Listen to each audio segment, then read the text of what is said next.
Hello and welcome, PocketWatch here, and it's about time for another episode of Fata Morgana. Let's continue the Requiem for Innocence. It seems like it's been the end for the Requiem for Innocence, but it's not, because we're going to dive into another part of the Requiem for Innocence, I would say. I think it's still within the same story, so it's going to be the same playlist probably, because we're getting here via the Requiem for Innocence, so I would assume this is the same part basically, but about what? I have no idea, because the initial Requiem for Innocence, you could just you can just see this is about Jacopo and Morgana, but what's the other one? Assento Dele? I have no idea.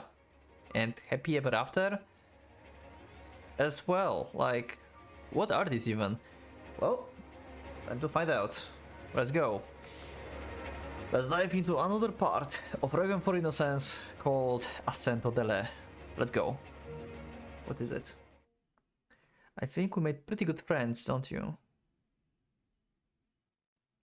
Mel? This were his last words before disappearing into darkness. No.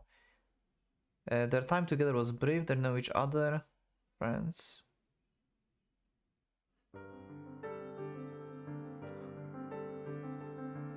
Oh!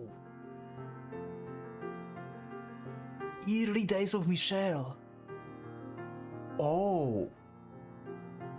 Okay, that's a part I did not expect to dive into more. I'm all into this, let's go. Let's see. Okay. Ah. Welcome back, Didier. I've missed you. Hello there, Michelle. God damn it.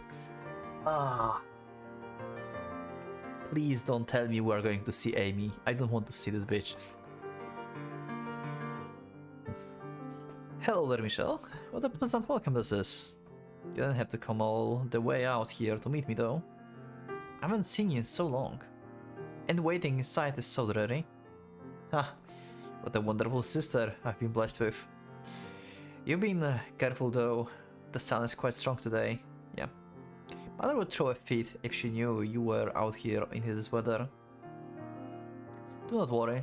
I heard from the servant you'd be back around now, so I haven't been out terribly long.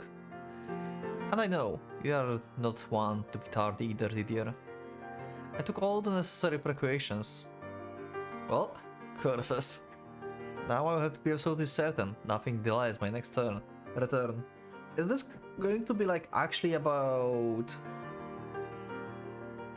Michelle's siblings, basically? Not necessarily about Michelle, because we got quite a lot of Michelle in the original game. I don't know what we can add. I mean, I guess more interactions between them. Oh yeah, that could be nice. Yeah, sure, why not? We'll see how this will go. Yes, indeed you will. Well, since you're here, would you like to ride back with me? On your horse? I would love to, but I came on horseback as well. She's tied to the tree over there. Like your brothers, your horse is smart enough to follow you back. Okay, alright. I suppose I shall. Okay, nice. How was our expedition, Didier? More of the usual. Just patrols really, no engagements to speak of. Quiet is never a bad thing. I'm not sure if I would say never. Do you think something happened? No, nothing you need to concern yourself with at least. If you say so. Oh yeah, Mother said she had something important to tell you, and to see her as soon as you arrived. Interesting. I wonder where in the timeline this is happening.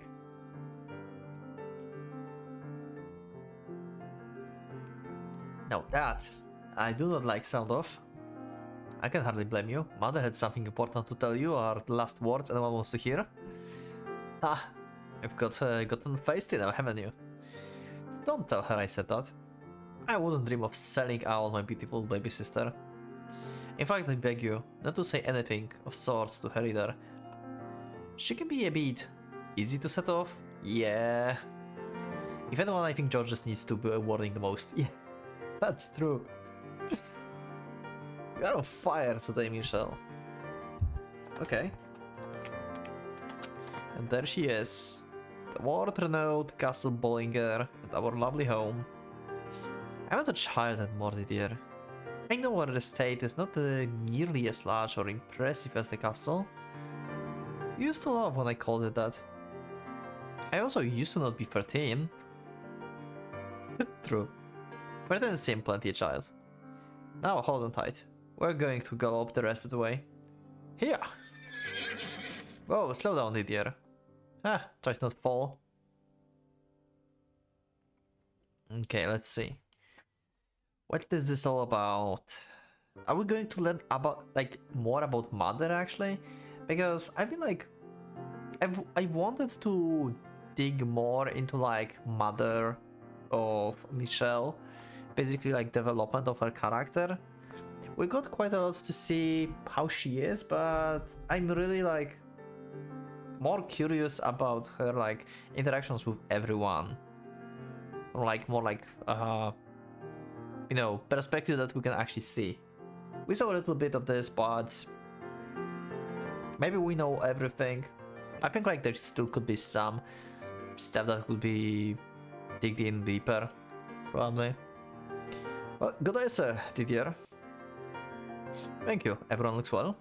Where's my father? Lord Antonin is out on personal business. He should return tomorrow. Okay, thanks. I guess I missed him.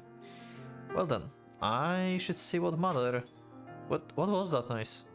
Oh, that would be George's. Okay. Oh, I didn't realize he was going to be home. Shall we check on him? Okay. No, this won't do at all. What did he broke? Like, paints or something? It needs more wild innovation and fiery passion and solemn beauty mashed with a squeeze of delicate eroticism that doesn't undermine the impact of the piece as the whole. The struggles of the artist. It has to be like a good kick to the marbles. He has finally lost his marbles. That face. They never, like, is this like... Wait, is this like his normal portrait, or just never realized how his eyes looks like? He's like, what the fuck? Did they never just realize this portrait? It had eyes like this? I just realized this because of the situation. I'm not sure if this portrait isn't the same. Ah, holy heck. Well, look who it is. I didn't know you were Bug D. And you know, it's uncapped to barge in on someone without knocking. He knocked several times and called out to you through the door. I must say though, Georges, it is much more uncouth to take out your frustration on inanimate objects. Oh, you're there too, Michelle. I can see you in the shadow of this hulking barbarian. You're really a teeny tiny little girl, aren't you? Also, I still don't know if I will actually put a separate playlist for this or not. Maybe I will see how other people playlist these, maybe? I don't know. I'm not sure. I feel like it can be in the same playlist, but on the other hand, I feel like it should have its own playlist, because it's a separate story. Maybe I should do two playlists, basically.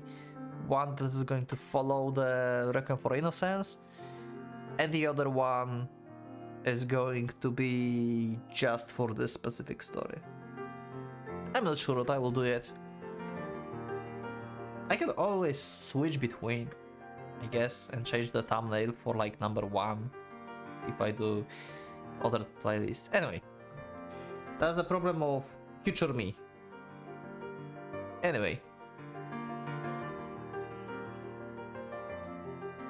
Mother will not be pleased when she sees the mess you've made of the room. Oh, my dear Michelle, I'm going to let you in on a little secret. True art is only born in the fires of the pandemonium. Okay. Is that so? You could at least pretend to care. So... Would you care to explain this? Pandemonium? Oh, you wanna know? You wanna know all about the masterpiece buried in this wellspring of inspiration? You will never be able to turn back once you know, but if you're really sure, I can give you all the juicy deets.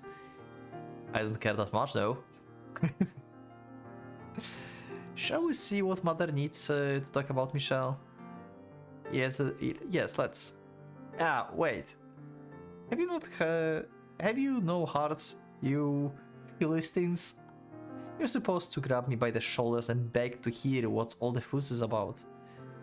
If it will make you stop shouting, fine, give me the short version. Yeah, his face does change.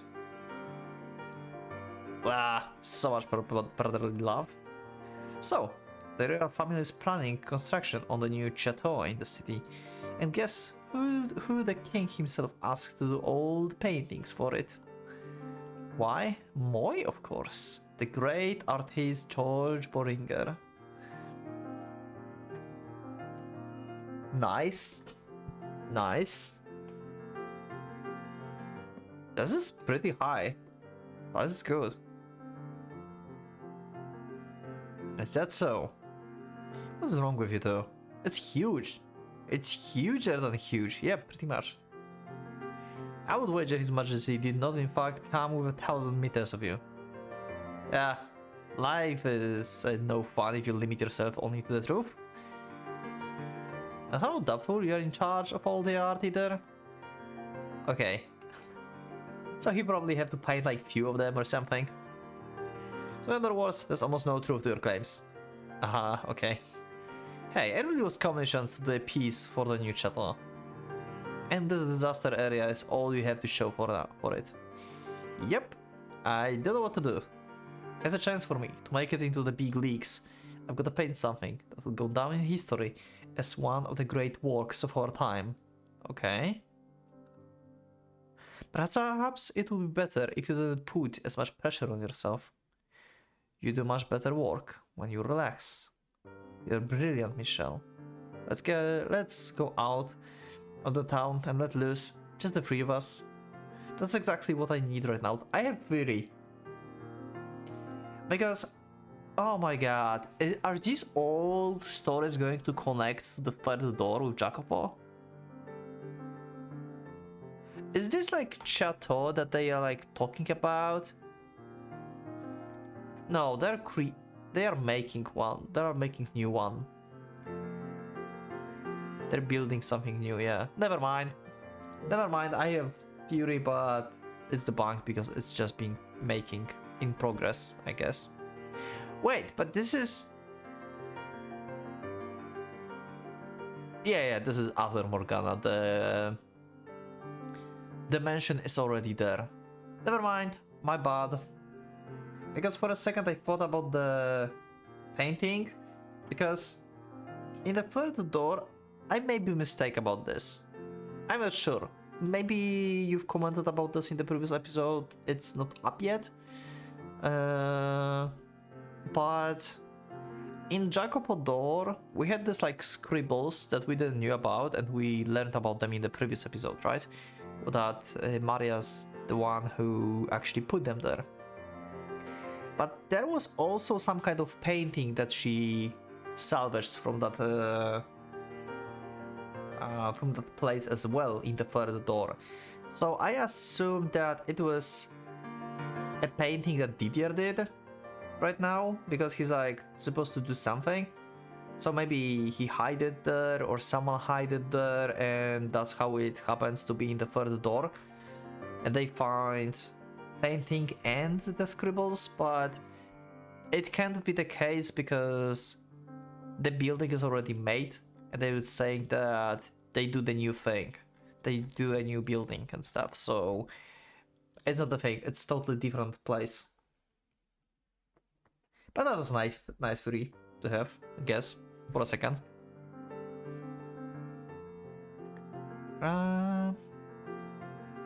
Let's go out On the town that lose. Yeah. Just the three of us. That's exactly what I need right now. I barely had time to sit down since I got back. Ahem. Oh. Sometimes I think there might be no hope for the three of you. Lied? Who's... Wait, what? Lydia? Lydia. Not even a word to your dear mother? Oh, Lydia's mother. Oh, okay. I forgot her name. Good day, mother. My apologies. I mean, I meant to see you as soon as I return, but... Crap, mom's gonna flip her lid. You better get out of here before she brings her wrath down on us, Michelle. But, Georges, I heard every last word. What big ears you have. Care to repeat that? Repeat what, my beautiful mother? I swear, young man. So did your expedition go? How did your expedition go, Didier? Did you run into any trouble?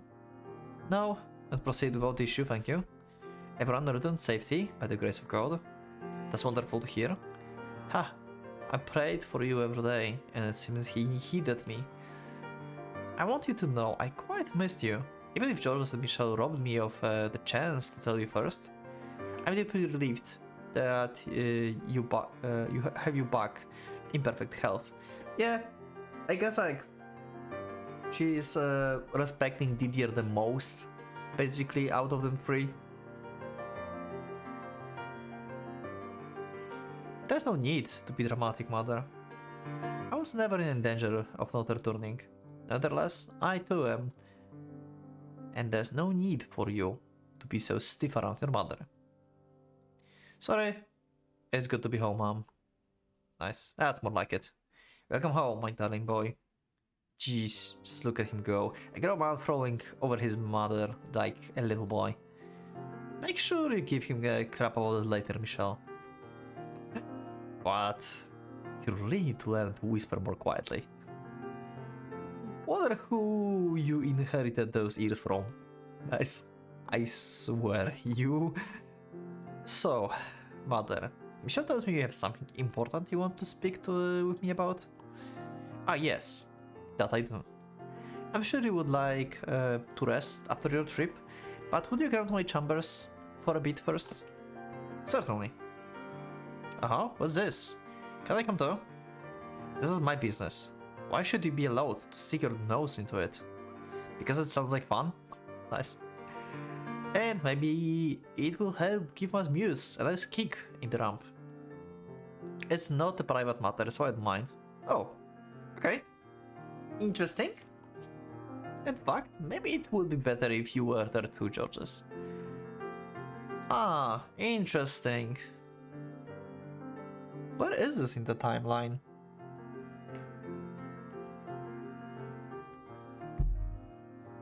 I don't remember how old Michelle was in the backstories that we had before. Because she's 13 here. Character says she and I say she. God damn it. Back to being confused in the backstory. Whatever.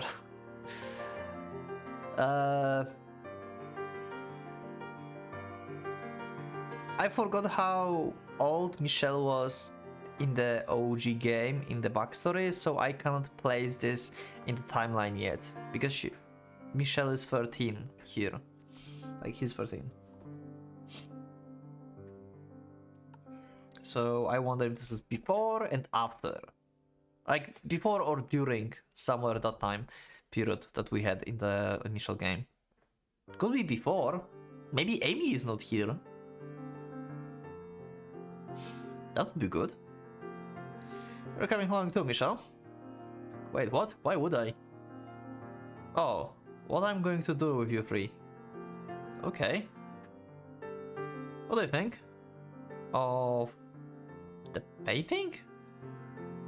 It's a fine piece, clearly not made by Georges. Nice. I would have done 10 times better. Who the heck is responsible for this rubbish?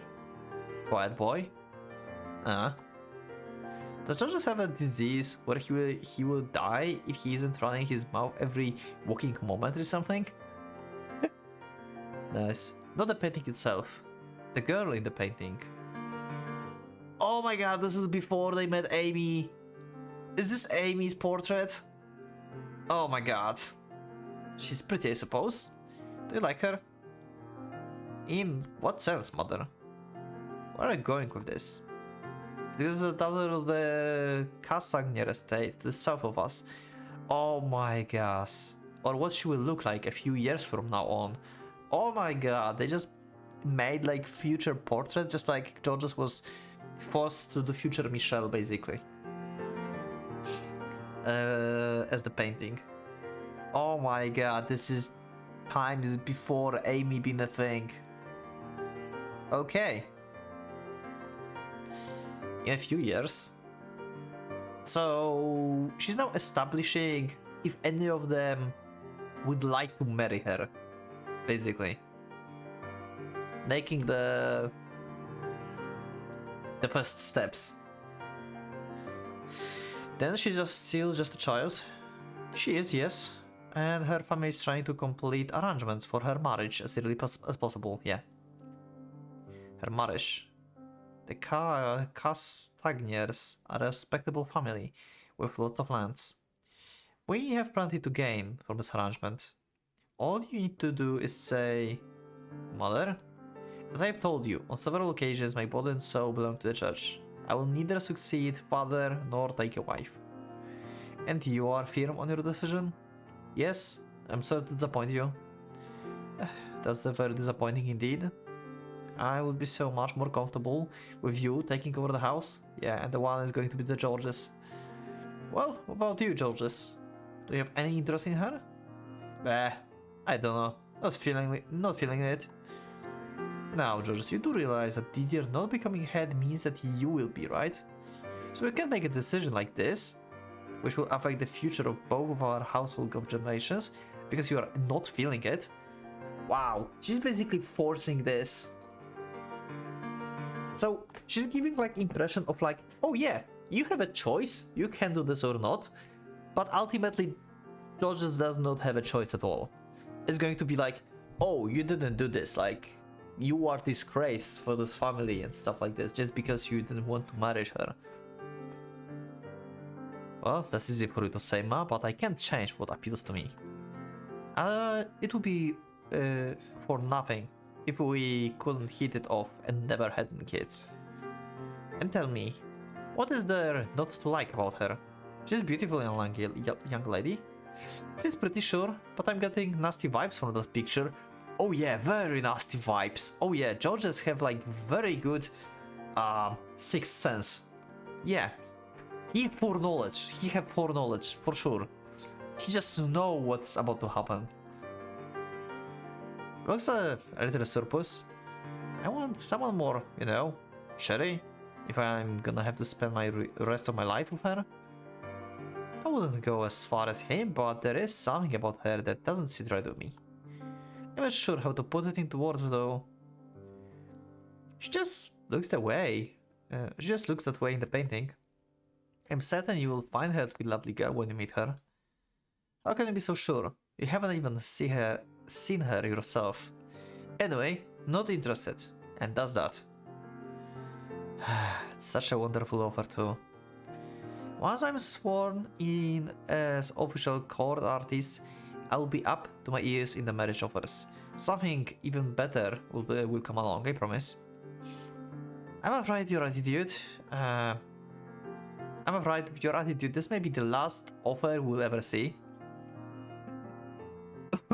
Don't worry, we've got ourselves a proud knight on the order, the most sought after artist in the land, and a brilliant, beautiful princess. If that's the recipe for success, I don't know what is. So, basically, he doesn't like the idea, he does not want to marry her, but somehow when they meet, Amy manipulated this guy into marriage. She acted so innocent and stuff, and we know how fucked up she is in real. God damn it.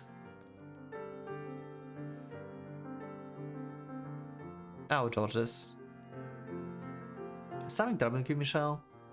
What? Oh, no, nothing. My mind was wandering, that's all. See?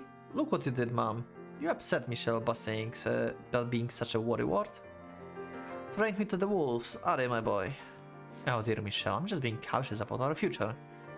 I'm not worried, as I may have sounded. I have the three most wonderful children in the world. I couldn't be more blessed. We are strong, and together we are even stronger.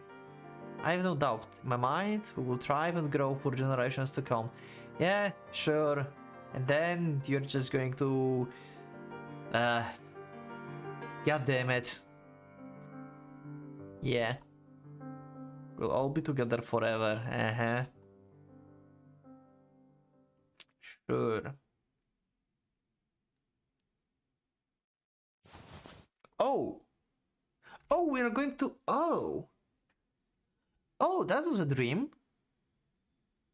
Oh, we're going to swap between, like, time in the mansion and Giselle. I wonder if Giselle is here. And to the times from before. Okay. Okay, let's see. Is this the time from before Giselle found the mansion? Or after? Or, I mean, not after. Or is it like she's actually in here? For a brief moment after walking, seeing only darkness, I forgot where I was. As my eyes adjusted and the whole world faded into view, a faint sense of disappointment swelled up in my breast. That was over a decade ago. A life I no longer had. And in fact, a life I couldn't be certain I ever had. For all I knew, my mind could be fabricated the entire thing. But in short order, the wave of sentimentality receded. A few years earlier, that yearning for bygone days would leave my heart in tatters, but now I had grown largely numb to it. That was the life I knew best. This was the life I knew best. I wasn't a 13-year-old child anymore, nor was I a girl, nor was I a member of the Bullinger family. I was a demon, most frightful, exiled to a remote mansion. So this is before he met Giselle, I think. Yeah. His dark throne.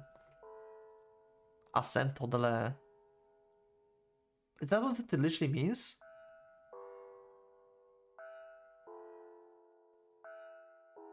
Oh! Oh! This is... So... This is about... Michelle from the door? Actually, no, he was speaking to the witch when Giselle met him as well. I guess. Yeah. So this is from before Giselle, and also we are going to see... basically learn more about Michelle, I guess. Anyway, let's continue. Interesting. I thought we explored everything about Michelle, but apparently not. And about Morgana as the witch. As the second voice that he had in his head. Kill that cursed thing. Those were the first words uttered by the witch upon my discovered the being lying in a heap outside the front door.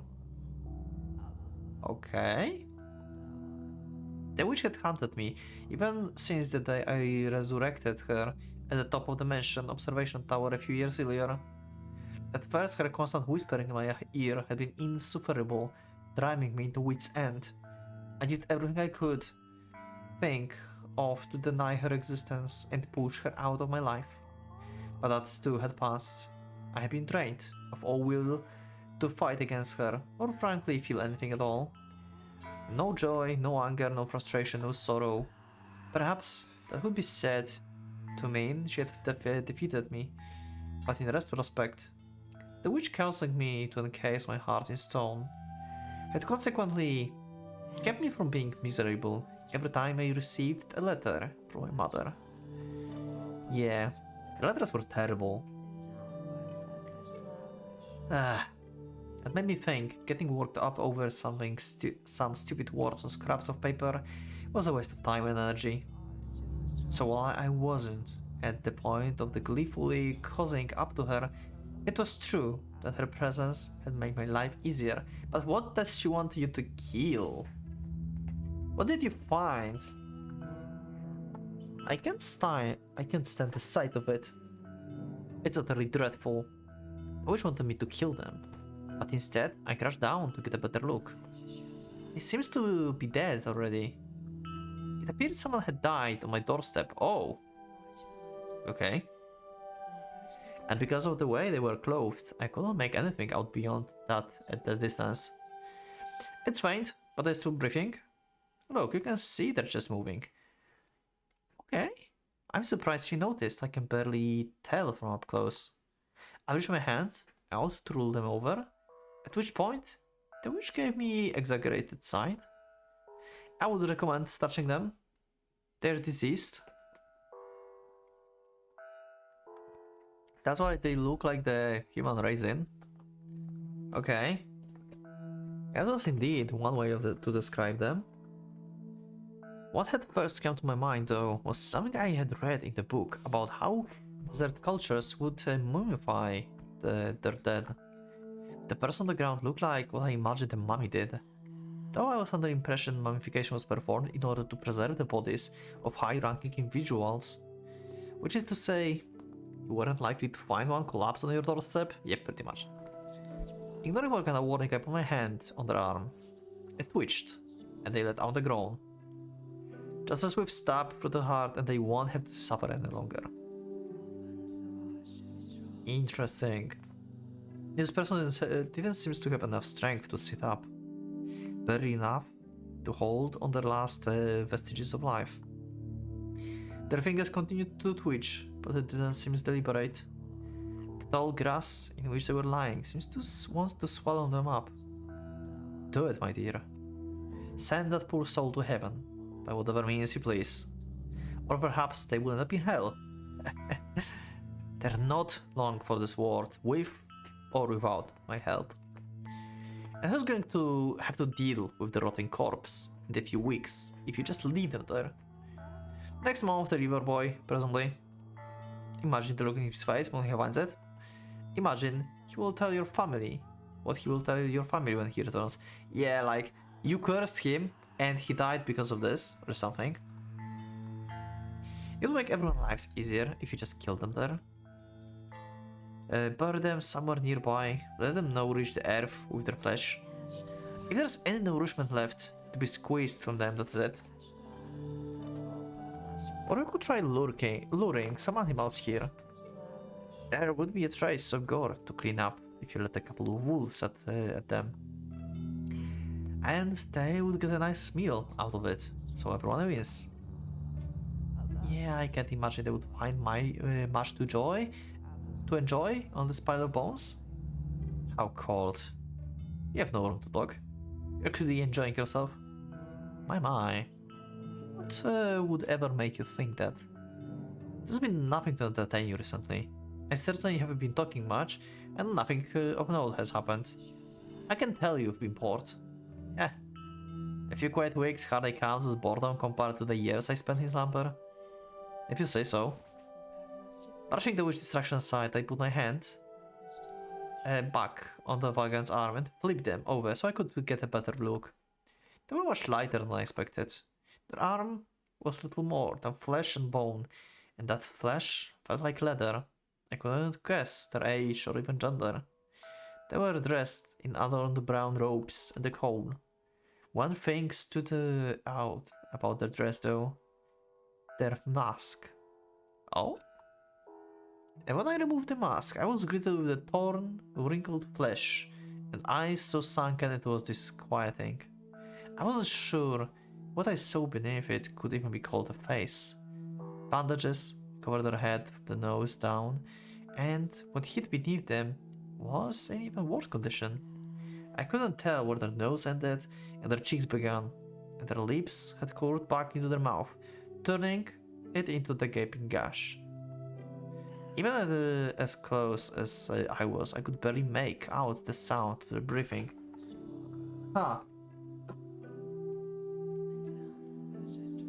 Wonder how long this person is out there. Was it casted away, maybe? I think it's been casted away basically from somewhere because of the disease. They're exiled from the town or something. They most certainly wouldn't survive much longer. Good heavens. As I thought, the witch might have some compassion in her heart for the dying vagrant. Get rid of that filthy thing. Jesus, Morgana. I kinda missed that version of Morgana, to be honest. I kinda missed that. I was immediately proven wrong. Her tone of voice was like that of someone who had found rotten food in her pantry when looking for something to eat. As I said, they're diseased. You should stay away unless you want to end up like that. Your legs too frail to hold you up. Your body withered and your eyes sunken, worthless orbs. It's highly infectious. I largely ignored the witch whisperings. She likes toying with me, so I couldn't take what she said at face value. She was once more happy to lie and exaggerate for the sake of tormenting me. There was no guarantee their ailments was contagious at all. So just had to get rid of... Are they listening to me? Nope. I hoisted the Vajant on my back. A simple task, even for me, perhaps the least fit man in the world. They were smaller than me, but not child-sized. It was like I was carrying an empty sack of skin. This will give you something to save off your boredom. I told you I'm not bored. Heavens, I never took you for the kind of ravaging lunatic, raving lunatic, who helps strangers. Yeah, he certainly wasn't like that open to take Giselle in. I mean, she's been sent by mother and stuff. Yeah, this is a different situation. I wasn't bringing them in out of the goodness of my heart. They simply piqued my curiosity. There was something oddly amusing about the whole twisted situation. A witch, a demon child, and a living mummy. And what better place to gather them all together than the cursed mansion? I also think that some part of me wanted to see and feel death up close.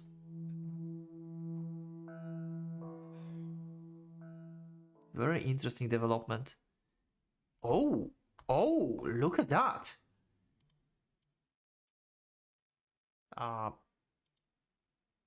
Moon.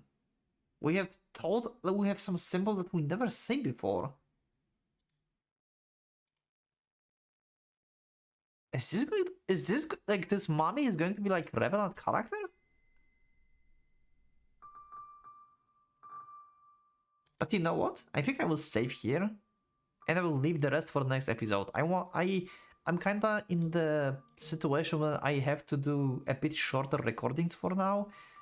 At least like this recording to keep on schedule, because I've been ill for some time.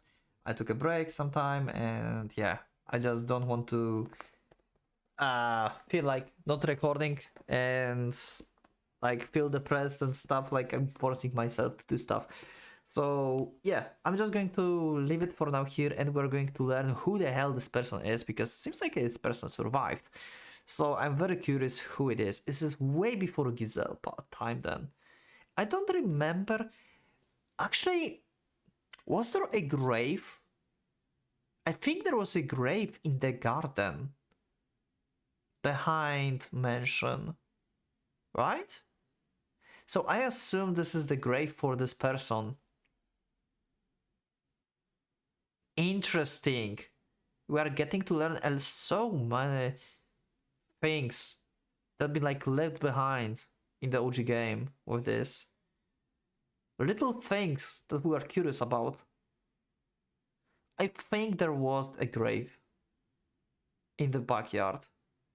I don't remember exactly, but I think there was. But yeah, anyway, this is it for this episode, and I will see you in the next one. So yeah, click that like button if you liked the episode, subscribe for more, check my Discord, and you can always become a member if you would like to support me and see this episode earlier. Thank you once again, and for a Pocket Watch, let's go out.